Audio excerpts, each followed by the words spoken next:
Tu as déjà entendu parler du 75 Hard Challenge, un challenge hyper strict, hyper difficile, mais qui te permet d'avoir des résultats qui sont incroyables. Une transformation qui peut aller sur 10-15 kilos en 2 mois et demi. Je vais t'expliquer dans cette vidéo pourquoi c'est complètement de la merde à un moment donné et que tu risques surtout de créer des effets yo-yo, des compulsions alimentaires et que cette méthode n'est pas une méthode qui va te permettre de perdre du poids de manière efficace, mais surtout risque de créer des restrictions et des compulsions chez toi. Ok? Donc, accroche-toi bien. Pour celles qui ne me connaissent pas encore, je m'appelle Jérôme, je suis coach et spécialisé dans la perte de poids pour les femmes.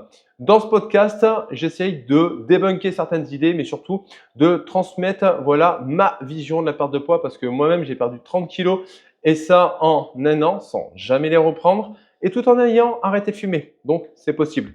Et ça fait 2 ans que j'accompagne les femmes dans leur transformation. Le but est simple, c'est d'enlever tous les debunks qu'il y a au niveau des régimes, au niveau du sport extrême et autres. Surtout, expliquer et dédramatiser les choses pour que vous puissiez repartir sur des bonnes bases et que vous réussissiez enfin à perdre du poids définitivement. Alors, je réagis un petit peu à ce contenu. Le 75 Hard Challenge, c'est un challenge de 75 jours où il y a 6 règles strictes à avoir. De 1, tu attaques avec un régime sans aucun écart. Et alors là, on a vu de tout, du régime keto, du jeûne intermittent, du machin. Tu fais 75 jours, en gros, tu es en autarcie, tu suis ton régime. Mais le problème là-dessus, c'est qu'on est d'accord. Après, qu'est-ce qui se passe? Tu reprends tout parce que c'est intenable sur le long terme. Ok? Que ce soit n'importe quel régime que tu vas avoir, c'est intenable sur le long terme et tu as plus de chances de développer des TCA, mais aussi de développer un effet yo-yo, un rebond encore plus violent. Derrière, deuxième règle, 2 séances de sport de 45 minutes par jour, dont une en extérieur. D'accord? Donc en gros, tu fais une séance de renfort, une séance de cardio. 2 fois 45 minutes par jour, ça fait 1h30 par jour. Et ça, tous les jours pendant 75 jours. Dans le meilleur des cas, déjà, tu ne vas pas tenir. Dans le pire des cas, tu vas te blesser. Pourquoi? Parce que si tu n'as jamais fait d'activité physique de ta vie, 1h30 par jour, c'est trop. On va être clair, c'est trop. Donc du coup, tu vas te flinguer. Et ça, c'est sûr et certain, tu vois, dans ce challenge-là, à mon avis, il y en a beaucoup qui se sont blessés, qui se sont dégoûtés de l'activité physique. Ok? Troisième règle, boire 3,8 litres d'eau par jour. Tu vas aller très souvent aux toilettes. Alors oui, c'est bien de boire et autres. Alors boire 4 litres de flotte par jour, je pense que c'est en fonction en fonction de l'activité, de la sudation et autres, c'est peut-être un peu trop, à voir. Mais à mon avis, ça va augmenter du coup le fait d'uriner. Bon, ça, il n'y a pas de souci. Mais c'est surtout que ça risque de créer pas mal de ballonnements en fonction de comment tu bois. Donc, bon, voilà. Derrière, lire 10 pages d'un livre de développement personnel. Ça, je trouve l'idée plutôt bien, d'accord? Lire une dizaine de pages tous les jours, c'est quelque chose qui est raisonnable, qui peut être intéressant. Pourquoi du dev perso et pas autre chose? Voilà, mais lire de manière générale, ça, c'est une règle que j'aime bien. Prendre une photo de son corps chaque jour pour montrer la transformation. Alors là, c'est vraiment pour le côté Instagrammable, très clairement. Tu prennes une photo tous les mois, ok, pour voir ton changement, je trouve ça bien. Moi, je le conseille dans mes accompagnements. Je le demande. Pourquoi? Parce que tout simplement, ça va permettre de voir l'évolution de ton corps au fur et à mesure. Mais alors, prendre tous les jours, pas forcément bon. Et pour des femmes, des fois où vous n'avez pas une image de vous qui est vraiment ok, ça peut créer plus de frustration qu'autre chose. Donc, moi, je ne le conseille pas. Et pas d'alcool pendant 75 jours. Bon, j'ai envie de te dire ça, à mon avis, c'est une règle implicite parce que de toute façon, dans aucun des régimes que j'ai pu voir, l'alcool était autorisé. Mais bon, l'idée en gros là-dessus, c'est de booster ta discipline, ta confiance en toi. Mais à un moment donné, en fait, moi, j'ai plus l'impression que ça va créer un gros souci, une grosse névrose à la sortie. Donc, il faut comprendre une chose. Pourquoi tous ces challenges-là, et alors, on parle là du 75 Hard Challenge, mais ça peut être d'autres challenges qui peuvent y avoir en disant, voilà, Top Body Challenge, j'en ai vu un dans la salle de sport où je travaille, un des coachs a fait ça. Mon Dieu, les filles mangeaient plus qu'une seule fois par jour avec des diètes hyper restrictives. Mais derrière, en fait, on voyait des filles faire des malaises, on voyait des filles se blesser parce qu'elle se retrouvait à faire des micro-challenges, jumping jack et autres, entre les cours et autres. Mais du coup, en fait, oui, ça fait un boost de motivation au début. Mais le problème, c'est qu'à la fin, tu es fatigué, tu n'es pas bien, tu es rincé. Et la seule chose qui te permet de tenir, en fait, c'est que tu vois que tu te transformes et surtout que tu as une date limite. Tu dis, ouais, yes, après ça, c'est bon, je reprends ma vie. Ouais, après ça, tu reprends ta vie, tu reprends tous tes kilos. Et du coup, tu reflingues ta confiance en toi. Donc, voilà déjà pourquoi moi, tous ces challenges, je suis contre. D'accord À un moment donné, qu'on fasse un challenge, comme moi, je le propose, tu peux cliquer en lien en bio. Tu as mon challenge 21 jours où là, oui, je découvre ma méthode, on explique les choses, mais à aucun moment, je vais te dire, voilà, en 21 jours, vas-y, tu vas perdre un maximum de poids, ça va être magique. Non, ça va pas être magique. À un moment donné, il va falloir être au courant d'une chose, c'est que moi, très personnellement, il faut compter au minimum 1 an pour pouvoir mettre les choses en place de manière stable. Une personne qui rentre dans un accompagnement et qui se dit, allez, dans 21 jours, c'est bon, j'ai changé ma vie. Non. Moi, c'est clair, ça ne marche pas. En 21 jours, tu vas pouvoir apprendre une méthode, apprendre une approche, commencer à comprendre la situation. Mais par contre, tu ne régleras pas ton souci en 21 jours. Ok. Pareil, moi, dans mes accompagnements, on peut travailler sur 4 mois. Et ben, en 4 mois, on met les choses en place. On met en route la perte de poids. On transforme le corps. On peut perdre jusqu'à 16 kilos en 16 semaines. Mais par contre, après, tout le travail qu'il y a à faire derrière, moi, les filles, généralement, dans la plupart, comme je dis, il faut compter 1 an, d'accord, où il va falloir mettre en place les choses pour que ça puisse tenir sur la durée. Tous ces challenges-là, le gros piège, c'est que c'est trop strict, donc du coup, c'est intenable, et donc du coup, tu viens te classer, c'est trop intense, hein, 1 heure et demie de sport par jour, tu vas te blesser, c'est sûr et certain. Même moi, dans mon activité, si je devais rajouter plus d'activités que j'en fais là, ou que je repartais de zéro, 1 heure et demie par jour, moi, les filles de mon accompagnement, si je leur faisais faire 1 heure et demie de sport par jour tous les jours, je les blesserais, ok? C'est basé uniquement sur l'image et on oublie complètement dans ces challenges l'aspect santé et progressivité. C'est pour ça que ça va pas. Et donc, du coup, c'est l'effet yo-yo garanti. Moi, je peux te le promettre. Tous ceux qui font ces challenges-là reprennent tout le poids à la sortie et avec les intérêts.